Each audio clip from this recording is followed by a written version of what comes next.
Muito boa noite. Hoje eu tenho o prazer de receber aqui conosco, no painel Haddad, uma professora da Universidade Federal da Unifesp, formada em Ciências Sociais pela Universidade Complutense de Madrid e professora de Relações Internacionais, que há muitos anos vem estudando o perfil do novo conservadorismo no Brasil.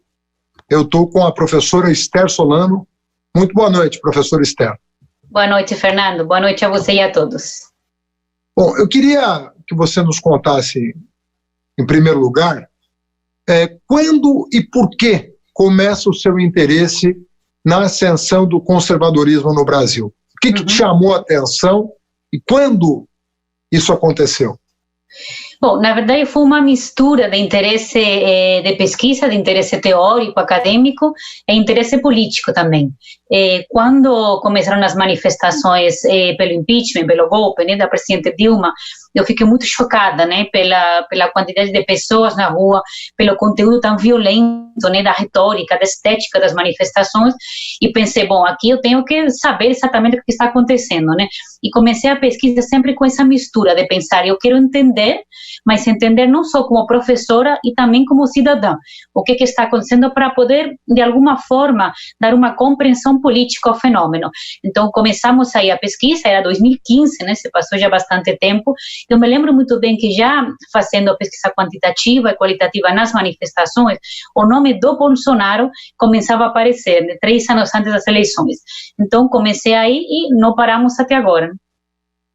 Ou seja, foi depois da reeleição da presidenta Dilma que você, vamos dizer, mergulhou nesse universo. Exato, exatamente. E sempre com a ideia, isso foi uma perspectiva que eu teve desde o primeiro momento, com a ideia muito clara de pensar, bom, tem gente que está na rua que de fato responde a uma psicologia típica do caráter fascista, mas tem muita gente que está na rua ou que não está mais apoia o movimento, que não responde tipicamente a essa característica fascista e com a qual provavelmente a gente consiga conversar. E nós devemos conversar para restabelecer pontes que estavam começando a ser rompidos e quebrados. Né?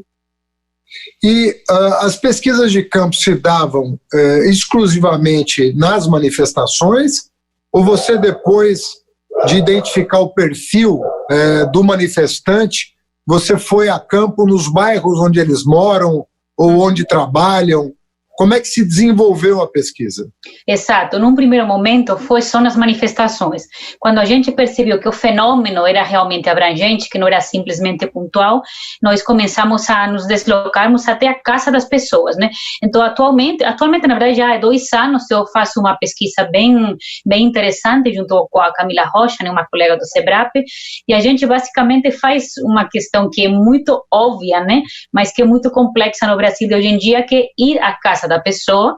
Escolhemos entrevistar pessoas da classe C e D, a grande maioria, né, do Brasil, sentar na casa da pessoa e fazer uma entrevista que demora de 3 a 4 horas, tentando entender como que esse perfil desse conservadorismo, desse bolsonarismo médio brasileiro, e é muito interessante, né? Eu digo que a minha pesquisa basicamente é escutar o que o outro tem para falar. E, bom, são pesquisas, se eu estou entendendo, qualitativas, inclusive. Né? Tem uma dimensão qualitativa de captar, mas, ao mesmo tempo, ela é abrangente do ponto de vista numérico, são dezenas, centenas de entrevistas que foram feitas.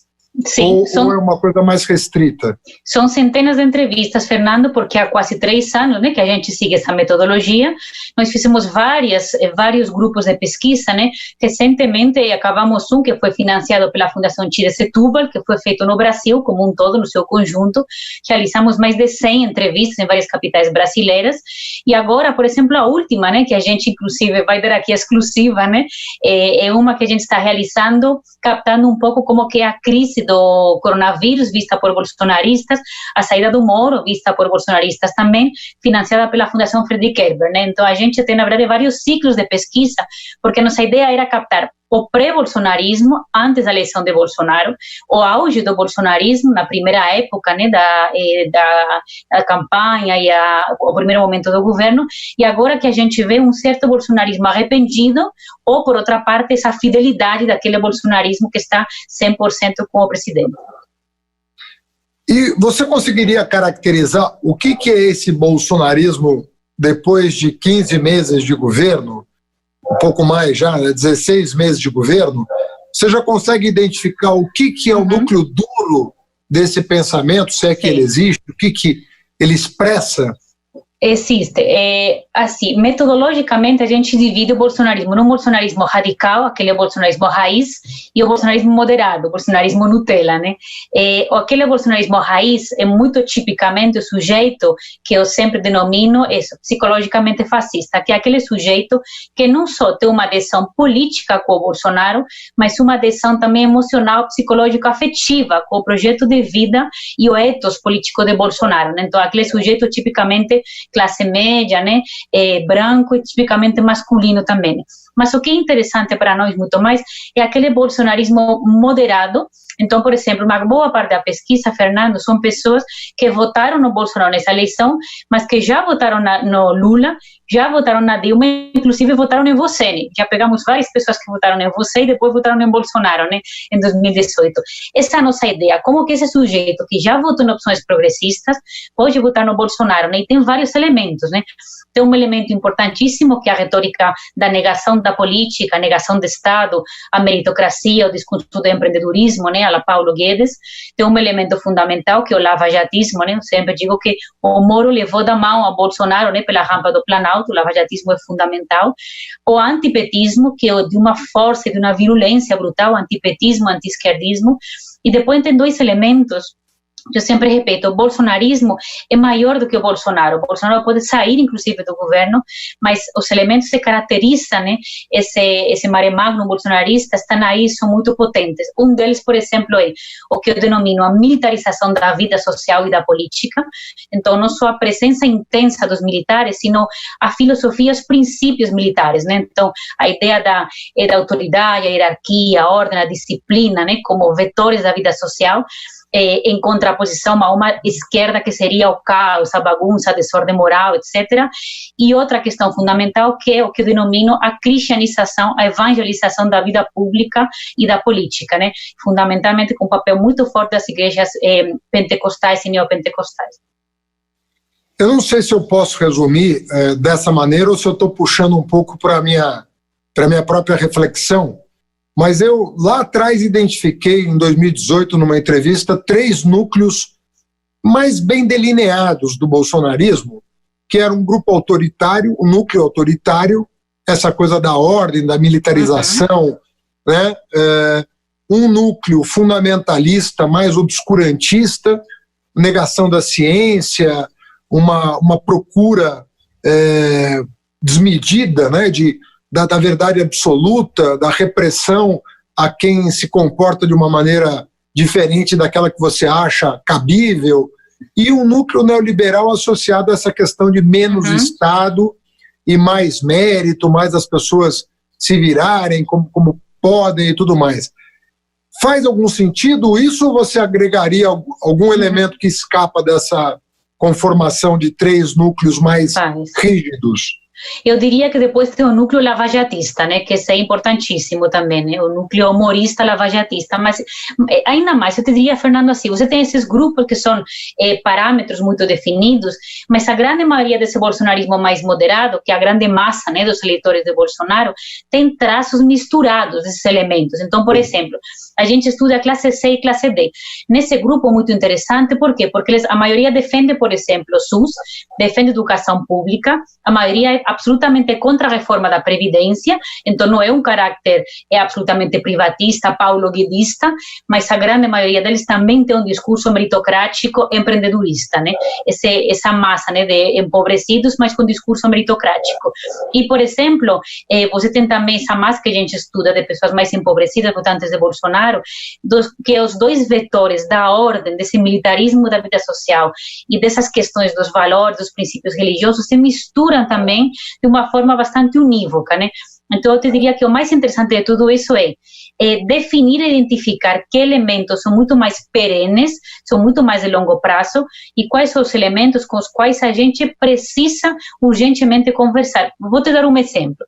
Nós pegamos algumas entrevistas só com evangélicos, pentecostais e neopentecostais, da Universal e da Assembleia, por exemplo.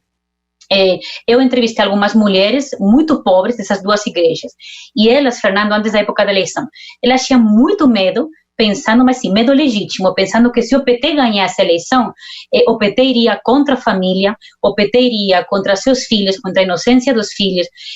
Vocês lembram, enfim, do folclore da mamadeira de piroca famosa, né? Sempre tomo esse exemplo porque é fundamental. O nosso campo progressista tomou isso como folclore, ridículo, caricatura. No campo evangélico popular, essa fake news estava fazendo um sucesso, uma coesão simbólica, tinha uma força tremenda. Por quê? Porque junta a sexualidade e a infância, né? Duas questões complexas para esse campo conservador. Então, por exemplo, tudo isso, a gente precisa entender que isso define também o bolsonarismo, o conservadorismo popular, e temos que dialogar com isso, porque não é possível que esse campo popular pense que o PT vai realmente destruir a família, né? Isso é impensável, né? Agora, é engraçado assim, o programa mais exitoso do PT, junto à população mais vulnerável, foi justamente o Bolsa Família, né?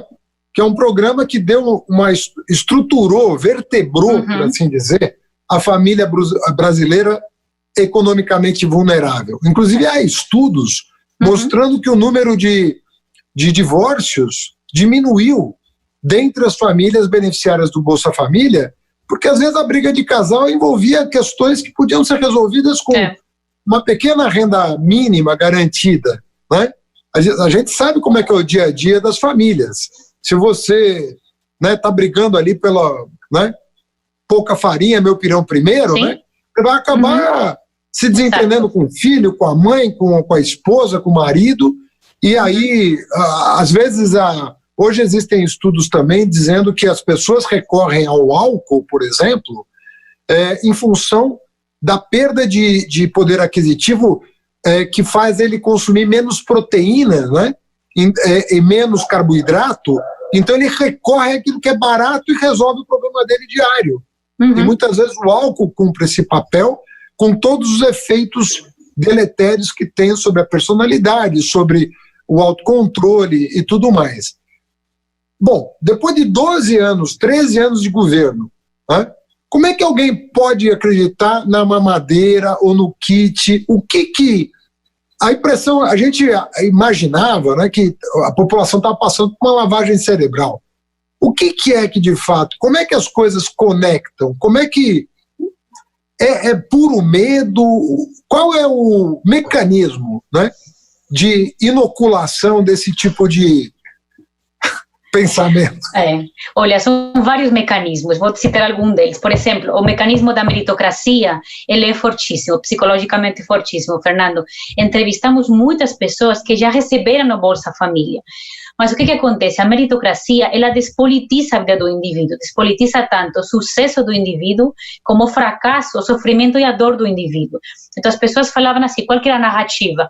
Eu recebi a Bolsa Família, ou por exemplo, meu filho recebeu o ProUni, minha casa, minha vida, várias pessoas, mas não foi realmente a causa do PT, foi porque eu mereci. Foi porque eu realmente batalhei na vida e foi o próprio merecimento, né? Então, veja bem, você despolitiza a política pública que você recebeu. Por isso a gente sempre insiste, né? Não é só importante a política pública, como a politização da própria política pública, né? E tem outros elementos. Um elemento fundamental são as redes de comunicação que se estabelecem com essas pessoas. Há um fator central que é uma desconfiança brutal e absoluta nos meios de comunicação e uma auge cada vez maior das mídias online, né?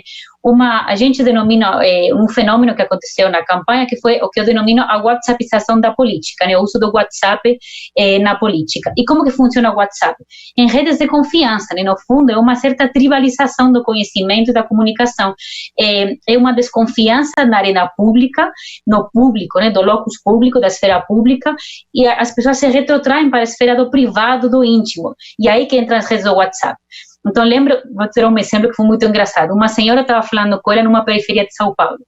E eu falava com ela depois da entrevista e falei, mas senhora, aí depois da entrevista, a senhora sabe que esse negócio de mamadeira de piroca é mentira, né? Não existe, né? E ela me disse uma frase que foi uma pancada para mim. Ela me disse, por que eu deveria acreditar em você? Só porque você é professora de universidade? Eu acredito no meu WhatsApp, né? Porque foi a minha família que enviou. Isso é muito simbólico, é exatamente isso.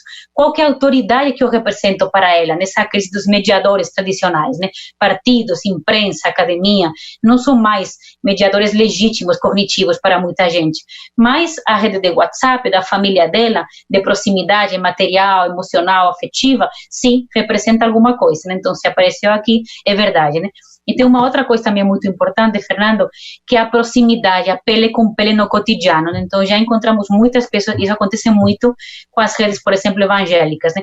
Quem que está na periferia em muitas ocasiões, em muitos momentos, oferecendo suporte material, espiritual, conforto também emocional, etc., é a igreja evangélica, né? Então, muitas vezes, essas redes de sustento afetivo, emocional e material são importantíssimas, né? Eu sempre digo, a gente sempre fica muito fixada naquele folclore daquele tiozinho que está na Avenida Paulista ou em Brasília, que é um enlouquecido, um psicópata, com um cartaz, né, votos militares, etc. Mas a gente tem que pensar o que tipo de informação que está chegando às periferias, à base popular, que é com a qual nós deveríamos estar dialogando e conversando, né? Então, que interlocutores que eles estão tendo? A gente, infelizmente, não consegue estabelecer esse parâmetro de interlocução. Pelo que você está dizendo, quando o cidadão recebe uma mensagem do WhatsApp, pelo WhatsApp, é como se aquela mensagem, entre aspas, fosse lavada do ponto de vista da fonte. Uhum. Ou seja, é o meu tio, é o meu sobrinho, é a minha irmã que está me mandando. Se a origem dessa mensagem é desconhecida, o fato de ter passado por alguém da minha intimidade lavou a mensagem. Quer dizer, a fake news deixa de ser fake news e passa a ser um compartilhamento daquela rede emotiva que ela tem, afetiva que ela tem, e que dá uma legitimidade, uma verossimilhança para aquela mensagem. Isso mesmo, transforma-se em status de verdade, né? Por quê? Porque passou pela mão da minha rede de confiança. Então, é exatamente isso. E aí que está a questão, como que a gente se insere nessas redes de confiança? Porque o nosso problema com o anti-esquerdismo, o antipetismo, não é só que a gente está perdendo a narrativa, a semântica, é que nós perdemos o papel de interlocutores também. Então, como que a gente se coloca como interlocutores nesse processo de demonização intensa da esquerda? É muito complicado, né? Então, por exemplo, agora, nós temos uma oportunidade muito boa quando Bolsonaro coloca, né, essa retórica a favor da ditadura militar, né, todo esse romantismo de um passado glorioso, ditatorial, etc. A gente tem uma oportunidade boa para impor a nossa contranarrativa, o nosso contra-argumento. Mas como fazer isso quando nós estamos deslegitimados como interlocutores por uma série de anos de luta brutal e de deslegitimação contra nós, né? Porque nós fomos considerados um inimigo a aniquilar totalmente, né? Esther, você falou que depois da reeleição da Dilma foi a campo e começou a fazer pesquisas mais empíricas e tal. Já nessa ocasião, as redes de WhatsApp funcionavam de alguma maneira? E qual era o conteúdo delas? Porque não era eleição ainda, ou já era eleição. Uhum. O que você aprendeu lá atrás, em 2000? Porque em 2018 a história é mais ou menos conhecida, porque veio tudo a público. Mas em 2015, talvez tenha começado até antes, mas em 2015, quando você começou a pesquisar, qual era o material, qual era o insumo que atravessava essas redes sociais? O que a gente viu muito em 2015, 2016 foi o Facebook, os grupos de Facebook e as páginas de Facebook. Imagino que vocês devem lembrar, na época, o MBL, por exemplo, Vem para a Rua, Revoltados Online, estavam bombando na época. Então, eles ofereciam muito conteúdo. E foi muito interessante ver, por exemplo, observar a trajetória do MBL. O MBL que chega em 2013 como um braço de um think tank, né, neoliberal. A ideia era penetrar a ideologia neoliberal no Brasil. O MBL rapidamente entende que não existe campo social para isso, né, maciçamente no Brasil, e ele transforma a sua linguagem na linguagem das guerras culturais, da moralização da política. Todo mundo aqui lembra da cruzada do MBL contra essa suposta sexualização da arte, né, os episódios do MAME, etc., né, contra os artistas, né. Então aí você vê conteúdo inicialmente meritocrático neoliberal, passando por um conteúdo moralista, um conteúdo de moralização da política, um conteúdo punitivo também muito forte, então esse viés autoritário, e aí, no final das contas, um conteúdo que acaba também passando por um antipetismo muito forte, mas acaba derivando em um antipartidarismo, em uma negação da política também muito forte, né? Então, eu me lembro que uma das faixas enormes do Vem para a Rua, numa das grandes manifestações de 2017 em São Paulo, era faxina geral, né? Você, que lema mais fascista do que isso, né? Faxina geral. Né? Então, o conteúdo era esses grupos, esses grandes vetores de comunicação no Facebook, que depois derivaram para o WhatsApp e que agora estão migrando para o YouTube, né? Agora, Esther, numa sociedade tão desigual quanto a nossa, o neoliberalismo consegue sobreviver politicamente sem essa face obscurantista? Será que uma sociedade tão desigual como a nossa pode, uma ideologia neoliberal, se sustentar politicamente sem recorrer a esse tipo de expediente que é maliciosamente mesmo utilizado contra a população, né, mais vulnerável e mais despreparada, vamos dizer assim, do ponto de vista de rede de relações, para se blindar contra esse tipo de avalanche informacional que elas recebem? Repetindo, o neoliberalismo vive no obscurantismo? O neoliberalismo não vive em lugar nenhum sem o oscurantismo, né? O neoliberalismo e o oscurantismo e a necropolítica, eles convivem juntos. Mas qual é eu acho o mais complexo ainda, porque a gente não só reconhece o neoliberalismo policialesco, repressivo, necropolítico, né? Um pouco assim, no estilo mais identificável. O que eu consigo ver na pesquisa, e eu repito, a gente faz pesquisa com classes C e D, a maioria dos entrevistados está intensamente precarizados, uberizados, muito vulneráveis. Você sabe que uma das palavras que eu mais escuto nas entrevistas é descartável. Eu me sinto descartável, né? É uma coisa brutal, muito dramática isso, né? Mas o que mais me preocupa é uma penetração violenta, mas muito poderosa, psicológica, da estética e da retórica neoliberal. Então, quando eu escuto, por exemplo, alguém que ganha um salário mínimo falando em meritocracia, ou quando eu escuto, como eu escutei, por exemplo, em uma pesquisa, uma menina negra, uma mulher negra periférica, imagina, subalterna em vários níveis, falando para mim que ela tinha as mesmas oportunidades que qualquer menino de classe média branco e que se ela não triunfava, não tinha sucesso na vida, ela porque ela não merecia, por exemplo, né?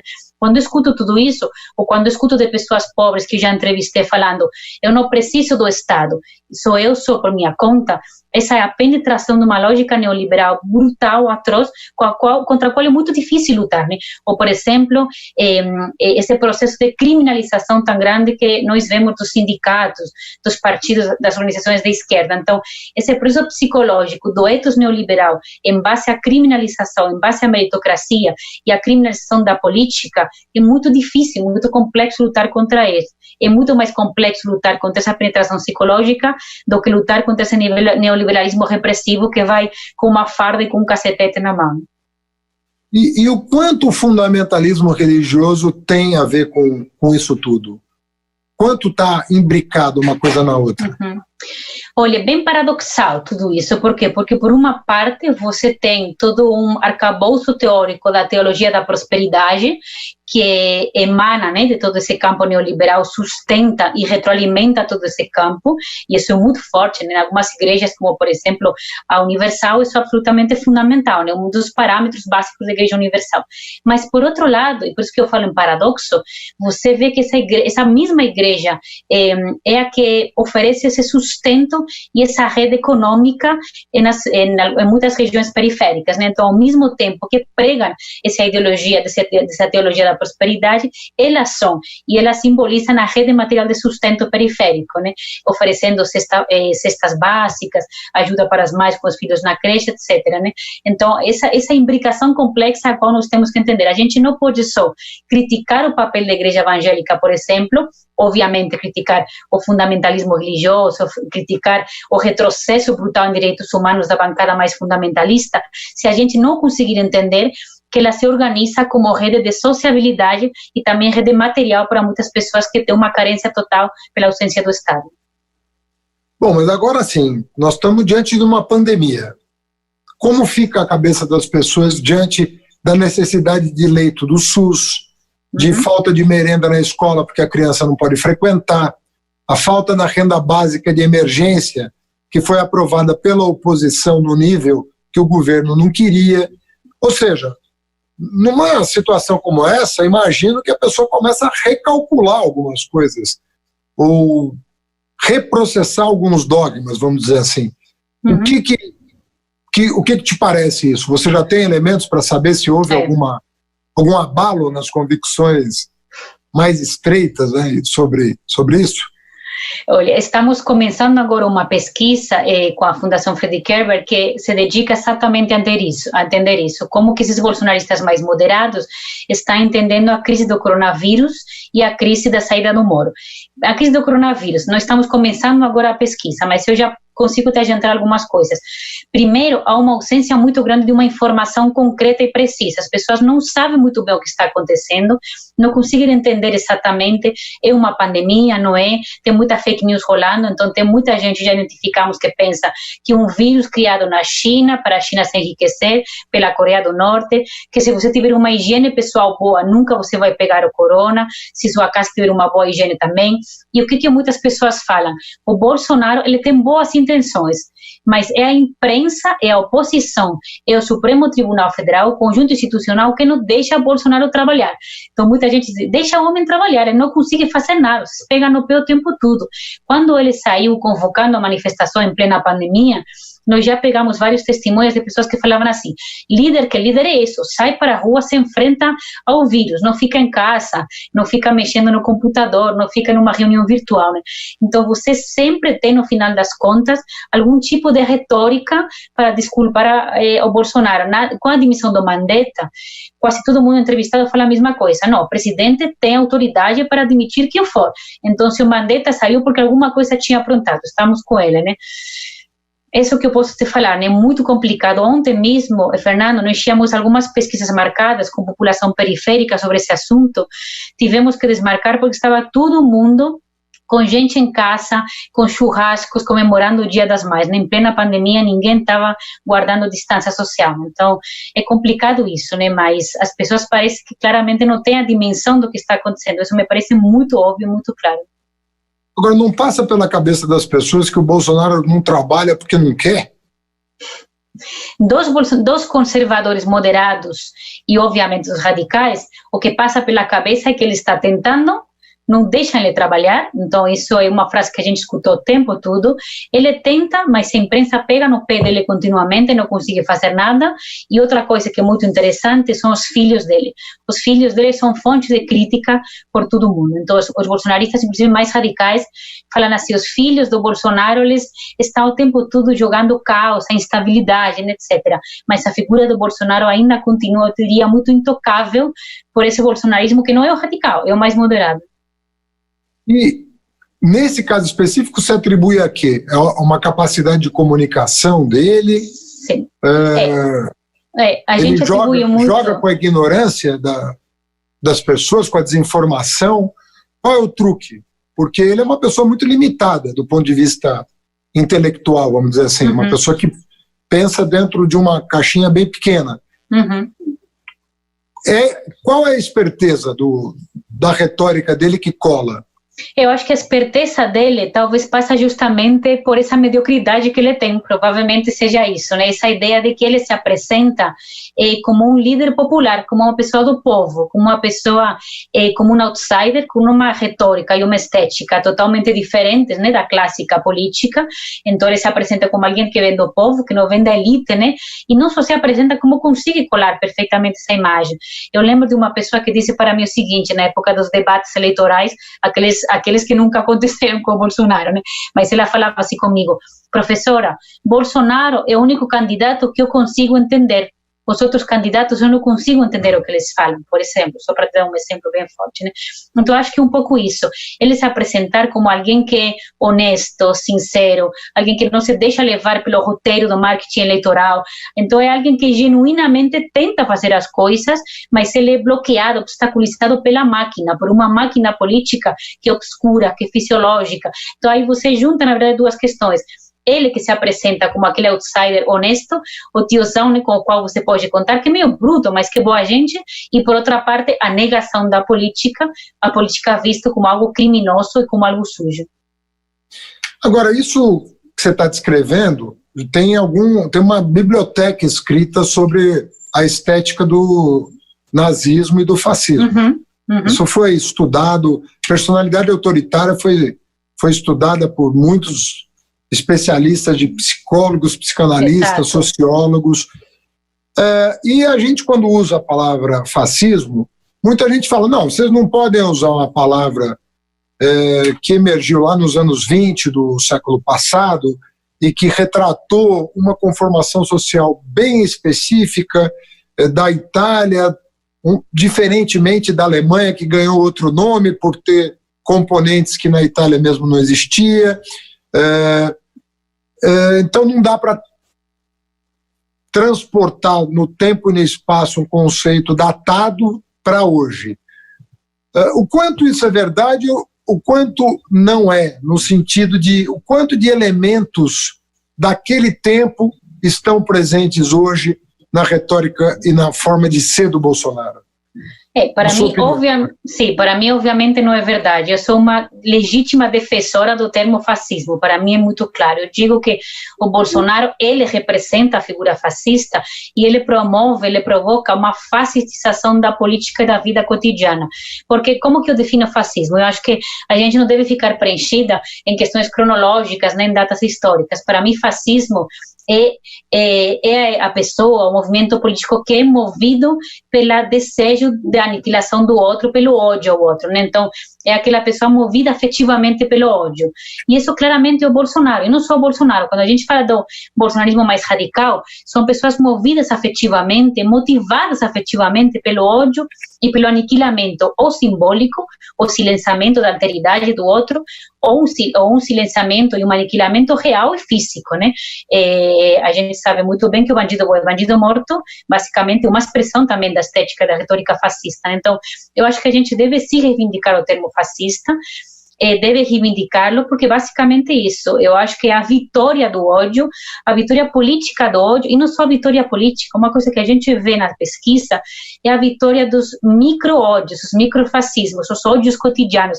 Você não sabe quantos, por exemplo... de microfísica do fascismo. Exato, sem dúvida nenhuma, os microfascismos cotidianos. Quanta gente já me escreveu durante as eleições, Fernando, falando assim para mim, professora, eu sou homossexual, estou com muito medo do meu pai, porque meu pai é bolsonarista, estou com medo dele aqui em casa. Quanta mulher já me escreveu, Fernando, falando, professora, eu estou com medo do meu marido virou bolsonarista radical, e eu estou com medo de que ele me espanque em casa, de que ele me agrida violentamente. Se isso não é fascismo, já não sei o que é.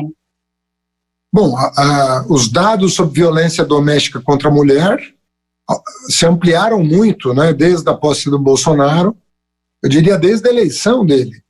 Contra a população LGBT, etc., né? Sim, e vai disso até a questão ambiental, porque na verdade a linha, né, o fio da meada que perpassa todos esses temas é o mesmo, é a questão da ciência, o que a ciência tem a dizer sobre isso, o que o conhecimento nos ensina sobre isso, o que o bom senso nos orienta sobre isso, e parece que essas coisas estão interditadas pelo bolsonarismo, né? Quer dizer, você não pode reivindicar nenhum atributo da civilização, porque parece que o que está em jogo é a própria civilização. É isso, é uma política da destruição e uma política do anti-intelectualismo, do anti-academicismo, uma política que ataca o pensamento crítico e livre, porque o fascismo, claramente, é um inimigo voraz desse pensamento livre. Não é por acaso que as universidades públicas são um objetivo fundamental da política bolsonarista. O fascismo não suporta o pensamento, porque o fascismo, no fundo, é medíocre, é pequeno, né? O Adorno tem esse texto maravilhoso sobre a ignorância, a burrice, onde ele fala exatamente isso. Quem que é o burro, né, filosoficamente falando? O burro é aquele que está ferido na alma, é aquele que não consegue entender o mundo, só que ele transforma a sua mediocridade, ele transforma, né, essa sua incapacidade em ódio, ele transforma isso em raiva, em potencial destrutivo. É diferente da pessoa que ignora, né, e que está em busca de conhecimento, né? Exato, porque é muito diferente. Uma diferença muito grande, né? Eu posso enorme. Não saber e buscar conhecer. É né? O burro não busca o conhecimento, porque capacidade de aprender ele tem, como todos nós. Exato. Eu sempre digo que o problema do governo bolsonarista é que nós estamos sendo governados por burros violentos, né? Esse aqui é o problema, né? Se ainda for só burrice, enfim, ainda que bom, minimamente tolerável. Mas o problema é que são burros, arrogantes, violentos, destrutivos. Ou seja, a essência, a receita para o fascismo. Agora, Esther, a Itália, Alemanha, Espanha, Portugal, se você quiser, saíram desses processos, em geral, por meios violentos. Sempre foi alguma coisa violenta que tirou a sociedade. É como se esse transe fascista não fosse capaz da sua autocorreção. A impressão que dá é que as sociedades por si mesmas, depois de entrarem numa viagem como essa, dificilmente saem sem uma tragédia. Pode ser o caso no Brasil, você acha? Ou você vê caminho iluminista? Você acha que nós vamos reverter isso pelo diálogo, pelo exemplo, pela demonstração? É possível reverter isso com os instrumentos tradicionais da democracia e da arte de argumentação racional? O problema, Fernando, é que as bases sociais do Brasil estão construídas sobre uma arquitetura que não é uma arquitetura de civilização, é uma arquitetura que tem uma herência classista, escravocrata, e se a gente não desconstruir essas bases, essa arquitetura absolutamente autoritária, violenta, é impossível você falar em verdadeira democracia, né? Então eu sempre digo, Bolsonaro é bom, é um sintoma, mas na verdade você tem ainda uma herência escravocrata, você tem milhões de pessoas no Brasil que vivem num estado de subcidadania, e é impossível você ter um mínimo parâmetro democrático se você não mexer nessa estrutura tão brutalmente violenta, né? Então, eu lembro de um garoto que estava entrevistando um dia numa periferia em São Paulo, um garoto negro, né? E ele falou assim para mim, professora, vocês de classe média, brancos, vocês que estão preocupados com a democracia, para a gente nunca existiu, eu estou preocupado com a minha sobrevivência, se o policial vai me matar ou não vai me matar, né? Então é que está um pouco o problema, como que a gente instaura um processo iluminista, civilizatório, se as bases da construção social brasileira estão tão corroídas por dentro, né? Quando a gente tem quase mais de 65 mil assassinatos por ano, né? E é absolutamente impossível isso. Mas, Esther, dá uma pista para a gente do que você faria na militância, ou seja, pensando naquele militante de bairro, naquele cara que está lutando pela ampliação de leitos, que está lutando pela melhoria da merenda escolar, que está lutando para ter médico na periferia, e que é basicamente no que se constitui os progressistas do país e do mundo. O que é uma pessoa progressista? É aquela que está no seu dia a dia lutando para que as oportunidades sejam socializadas, sejam democratizadas, para que as pessoas pelo menos partam do mesmo patamar, né? Para se falar em mérito, você tem que dar um mínimo de condições para que todo mundo saia do mesmo lugar, né? E aí, largando todo mundo para trás como a gente faz, não dá para falar em mérito. É possível, né? Exatamente. Como é que se milita numa circunstância como essa? Como é que se dialoga? Como é que se aborda? Qual é a abordagem possível no momento atual? Olha, para um militante de base, eu não diria absolutamente nada, porque eu sou a que aprendo com eles, né? O que eu posso te falar é o seguinte... Mas o primeiro, que você aprende? Eu aprendo assim, o cotidiano da luta deles, basicamente, que é um cotidiano que eu não tenho, né? Cotidiano de luta permanente, né? Mas uma coisa que eu aprendi muito na minha pesquisa, eu acho que são duas coisas, Fernando. Primeiro, a necessidade de escuta, isso é absolutamente fundamental, as pessoas querem ser escutadas, é uma forma de empoderamento muito grande quando você é escutado, e depois a necessidade de restabelecimento do diálogo social. Você sabe que as pessoas que eu entrevisto, quase todos falam assim comigo, professora, a gente quer conversar de novo com as pessoas, queremos conversar com colegas, com família, ficou muito quebrado tudo, né? Ficou muito desestruturado, nós queremos voltar à normalidade. Então, há um desejo de restabelecer as redes e as conexões sociais. Eu acho que muito mais a minha mensagem não vai tanto para esse ativista, né, de pé de rua, vai muito mais para os partidos e para as elites partidárias, Fernando. Eu acho que aí a gente comete erros muito grandes, né? Eu te diria que são vários. O primeiro de todos é que a gente não consegue dar resposta para essa população empobrecida, que precisa de respostas materiais econômicas, né? E você sabe que eu entrevistei várias pessoas bolsonaristas arrependidos, que falam assim comigo: professora, o Bolsonaro faz reformas anti-povo, impopulares, eu me arrependi de ter votado nele, mas eu não encontro alguma alternativa. Onde estão as alternativas? Então, onde estamos nós comunicando com esse sujeito periférico, vulnerável, que está falando isso? Então, nós estamos falhando na resposta no nível material, alternativas reais. E outro erro muito grande também, Fernando, que eu vejo fundamental, é que nós temos também que dar respostas do ponto de vista dos valores, do ponto de vista moral, porque isso é fundamental também para muitas pessoas. Então, quando eu já também entrevistei várias pessoas, e isso foi uma coisa muito forte para mim, pessoas periféricas, de uma religiosidade periférica, evangélicos periféricos, falando assim comigo: professor, a gente sente que vocês da esquerda consideram que nós somos analfabetos, que nós somos burros, somos fundamentalistas, que a gente não sabe de nada, só faz o que o pastor diz. Então, a mágoa, o ressentimento que eles têm pela nossa postura, muitas vezes arrogante, isso é, enfim, acho que é totalmente impossível, né, da gente sustentar. Então, acho que talvez essa humildade da gente se reaproximar e pensar que há respostas que, se a gente não dá, outro vai dar, né, claramente. Agora, é curioso notar assim, que a esquerda brasileira sempre teve um vínculo grande com a religiosidade. Exato, aí que está a incoerência, né? Aí que está o paradoxo de tudo isso. Por exemplo, o PT, uma das vertentes fundadoras do PT Exatamente. eram as comunidades católicas de base. Exato. Né? Uhum. Que tinham um vínculo muito grande com o dia a dia do povo, né? Não foi só os sindicalistas e intelectuais. Exatamente. Não, tinha uma vertente religiosa forte, né? A teologia da libertação, mas não só. Tinha uma dinâmica de solidariedade na periferia envolvendo o cristianismo, que não era neopentecostal, mas era cristão, né? E muito próximo da vida das pessoas, né? Eu diria para você, assim, como prefeito de São Paulo, os padres com quem eu mais via se relacionar com a comunidade, né? Eu conheço pelo nome, não vou citar aqui para não ficar fazendo propaganda, mas querendo dizer, eram padres católicos, né? Zona Sul, Zona Leste, todo mundo conhece, né? O que aconteceu? Você acha que...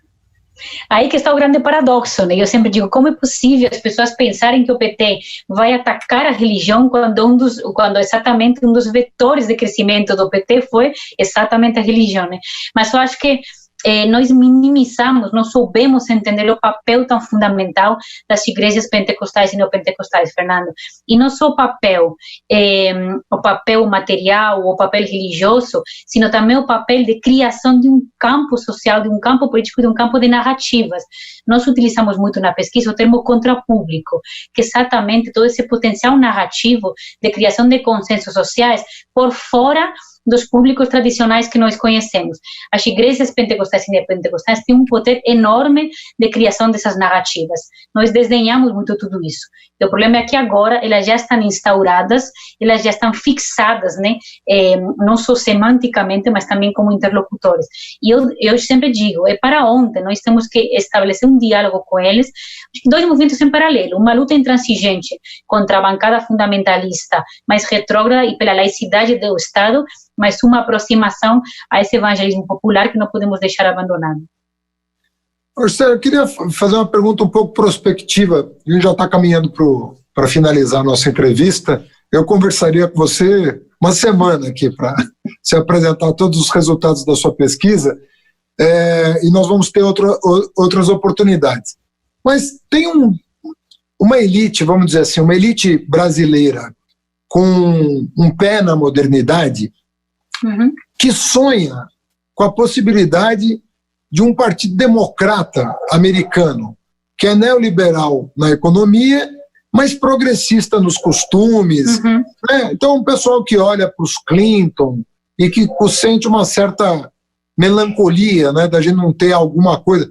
O Macron significou... Eu me lembro quando o Macron foi eleito, todo mundo queria o Macron brasileiro, que é esse jornalismo perfumado que o Brasil tem, que busca... Existem condições políticas desse neoliberalismo perfumado ter sucesso no Brasil? Ou, se não, o que você projeta para 2022? Eu sei que está muito longe, porque cada semana no Brasil parece um século atualmente. Exato. Mas supondo que nós cheguemos em 2022, né, o que você projeta dessas forças populares? Você acha que lulismo e bolsonarismo, petismo e bolsonarismo ainda vão pautar? Ou você vê, pelo que você estuda, a chance desse jornalismo cheiroso ter a sua satisfação garantida? A direita cheirosa, né? Exatamente. O que a gente vê na pesquisa, Fernando? Primeiro, nós testamos que o bolsonarismo, ele não morreu. Isso me parece bastante claro, né? Então, me parece que não é o momento de cantar vitória antes de tempo. Bolsonaro ainda tem um campo de fidelidade que não é para nada trivial, não é para nada banal. Por outro lado, nós estamos testando muito agora também a possibilidade do PT em 2022, e isso é muito interessante. Primeiro, porque o Lula, ele emerge com muita força ainda, então é impressionante você captar a potência do Lula, inclusive com bolsonaristas que dizem que talvez votariam no Lula, porque veja o argumento deles. Tem alguns que agora começam a pensar que alguma coisa estava errada no julgamento do Lula, não conseguem articular muito bem, mas sabem que alguma coisa aconteceu, porque parece que começa a pegar bastante essa ideia de que o Moro, ele era um oportunista, ele era um carreirista. Quando o Bolsonaro falou que o Moro queria uma vaga no STF, isso pegou muito entre esse público, né? Então, alguma coisa escura aconteceu por aí com o Moro. Então, quem sabe se o Lula talvez não mereça ser julgado dessa forma. E tem outro grupo bolsonarista, mas também arrependido, que fala o seguinte: tá bom, o Lula é corrupto, o PT é corrupto, mas o Lula foi o único presidente que realmente fez alguma coisa importante pelo Brasil e talvez seja o único que consiga tirar o Brasil ainda dessa crise brutal. Então, a potência do Lula ainda é muito grande, e a gente testa o campo de uma possível direita cheirosa, de um centro estranho, etc., com dois candidatos. Estamos até agora, o Dória e o Luciano Huck, né? Estamos aí provando. Com o Dória, é interessante perceber isso, mas na pesquisa atual, as pessoas estão falando assim: o Dória é um oportunista. Ele marcou isolamento social, quarentena em São Paulo, só por oportunidade política, ele está se colocando para 2022. As pessoas estão desconfiando do Dória, por conta do papel protagonista que ele está assumindo nessa revolta dos governadores contra o Bolsonaro. E com o Luciano Huck, ele é interessante porque ele pessoalmente ele é muito bem avaliado, ele é um bom moço, né? Ele é uma pessoa que representa, né, um pouco o protótipo de um possível presidente. Ele é próximo do campo popular. As pessoas falam assim: ele se preocupa com os pobres, fala com as pessoas da igreja, né? Então tem essa questão moral, afetiva, que é muito importante, mas eles dizem assim: mas ele não é do campo político, não tem nenhum tipo de experiência, né? Ele é muito da televisão, né? Então não tem, ele é um outsider, mas a gente não quer um outsider para outsider, né? Alguém que saiba alguma coisa, né? Então eu te diria que essa direita cheirosa tem muita mais capacidade de ser articulada por cima, institucionalmente, com essa elite que deseja, né, que tem orgasmos quando pensa nos Clinton, no Macron, mas talvez não tenha tanta penetração popular. Só que a gente sabe, né, que com uma boa campanha de marketing, com as forças políticas muito bem articuladas, enfim, isso pode ter potência, né? Agora, sempre digo, acho que o bolsonarismo não morreu, e o Lula, claramente, o que nos preocupa na pesquisa, Fernando, é o seguinte: quando a gente testa o PT, nós vemos muito a força do Lula, mas se a gente tira o Lula da pesquisa, aí enfraquece muito. Então, o petismo não aparece com força popular se nós tiramos a figura do Lula. Então, talvez é uma coisa a pensar fortemente, né? Fora da órbita do lulismo, onde fica o PT? Entendi. Escuta, Esther, você está em Madrid, né? Nesse momento, você foi, estou correto, né? Sim, estamos aqui. E você viveu o pico da pandemia em Madrid, que agora está vivendo um momento um pouco mais de esperança, né? Caiu drasticamente, 60%, 70%, acho que até mais, o número de mortes pelas ações do governo, e Madrid começa a querer respirar um pouquinho. E talvez, quem sabe, se Deus ajudar, a gente venha a ter dias melhores na Espanha, na Itália, um momento diferente do que nós estamos vivendo aqui no Brasil, né? Que as coisas estão piorando a cada semana e o governo não toma providências, né? Não toma nenhuma providência no sentido de conduzir o processo, né? É o que eu sempre falo, o Bolsonaro, ele passa a mensagem que quer trabalhar, mas é tudo que ele não quer porque ele não sabe o que fazer em relação ao que está acontecendo no Brasil. Uhum. Qual é hoje o sentimento dos europeus? O que você sente aí na Europa hoje, que viveu o auge 30 dias atrás, o auge da crise?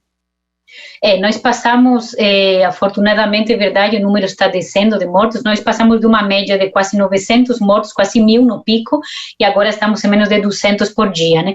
Agora, aqui o confinamento foi muito, muito agressivo, foi uma coisa brutal, todo mundo em casa e polícia na rua, te multando e prendendo se você saía de casa, ou seja, foi uma coisa verdadeiramente muito forte, né? Foi um confinamento muito duro. Agora, eu acho que nós ainda temos muito medo, né, pelos possíveis repontes que pode haver, mas uma coisa que preocupa muito aqui no âmbito europeu é que, enfim, para variar, né, os países do sul da Europa vão sofrer muito um impacto econômico que vai ser brutal. Nós falávamos antes que a Espanha provavelmente será um dos países que mais sofre o impacto econômico.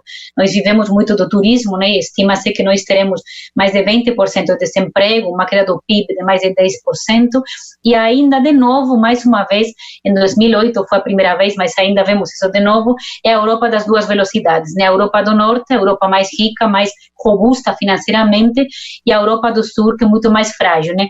Os líderes europeus não conseguem, de fato, converger, não conseguem fechar um plano de resgate, né, que seja geral para todos os países, então nós estamos sofrendo de novo esse distanciamento e essa assimetria, né? Mas eu acho que o que ficou bastante claro, uma coisa que está de fato se espalhando muito, né, nos diálogos, né, no debate tanto mais intelectual como na imprensa, como na opinião pública, são duas questões: o papel prioritário do Estado, cada vez mais importante. Então, o FMI, no seu último documento, lançou a ideia de que a renda básica universal emergencial é necessária nos países, que é uma coisa inédita, né? E outra questão fundamental, o papel da saúde pública. Acho que sem saúde pública a gente não teria saído dessa crise. Então, assim, o SUS é absolutamente fundamental. Eu sempre digo, sem saúde pública não há vida, né? Literalmente é isso, Fernando. E por fim, como é que está a imagem do Brasil no noticiário europeu? Mesmo conservador, não estou falando dos... Mesmo conservador, qual é a imagem do Brasil hoje, sobretudo do Bolsonaro, na Europa? Mesmo conservador, a imagem do Brasil é absolutamente terrível, péssima. Eu nunca pensei que o Brasil chegaria a ter uma imagem assim, num patamar, no nível do subsolo, né? Mesmo no noticiário mais conservador, a imagem é uma imagem absolutamente folclórica de um Bolsonaro estúpido, de um Bolsonaro violento, agressivo, que está literalmente matando o seu povo pela atitude que ele tem. Então todo mundo debocha do Brasil, uma imagem que é asquerosa, né? Eu te diria que a gente aqui, como o meu marido brasileiro está aqui comigo, nós sentimos vergonha da forma como é retratado o país de forma diariamente, né? Então, é uma pena, né? Porque eu me lembro em tempos do Lula, né? Que eu ainda vivia aqui, a imagem do Brasil é absolutamente diferente, né? Era um entusiasmo que a imprensa apresentava ao país, né? Agora, é um país miserável, né? A imagem é miserável e é patética, qual coisa apresenta, infelizmente.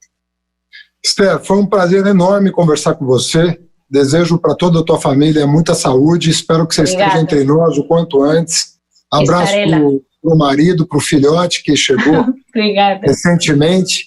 Espero vê-los aqui o mais breve possível, com muita saúde. Foi um prazer enorme falar com você. Igualmente, Fernando. Na próxima segunda-feira, sempre às 8 horas da noite, a gente terá um novo convidado aqui na UOL TV e nas redes sociais. Essa noite eu conversei com a professora Esther Solano, professora de Relações Internacionais da Unifesp, Universidade Federal, aqui de São Paulo. Muito boa noite, muito prazer. Boa noite.